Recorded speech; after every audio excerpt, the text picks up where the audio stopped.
ఒక కవి రేడు అందశ్రీ అస్తమేమని కూడా మనం మాట్లాడుకోవచ్చు. ఇది చాలా తెలంగాణ రాష్ట్రానికి కూడా 64 ఏళ్ల వయసులో తెలంగాణ రాష్ట్రానికి కూడా ఒక తీరని లోటు అని మనం చెప్పాలా.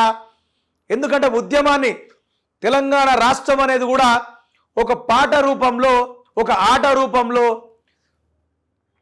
ఉవ్వెత్తున ఎగిసిన ఉద్యమము తెలంగాణ రాష్ట్రాన్ని సాధించడానికి కూడా అందశ్రీ గారి పాట ఎంతో అవసరమైంది. ఎందుకంటే తెలంగాణ రావడానికి కూడా ఈ అందశ్రీ గారు రాసిన పాటలు ఎన్నో తెలంగాణ ఉద్యమాన్ని ఉర్రెత్తగిస్తట్టు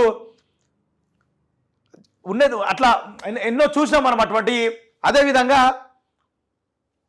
అందశ్రీ గారు వచ్చేసి తెలంగాణ రాష్ట్రకు సంబంధించిన రాష్ట్ర గీతాన్ని కూడా ఆయనే రచించి ఆయనే పాడడం జరిగింది కూడా. ఆయనే రచించిండది.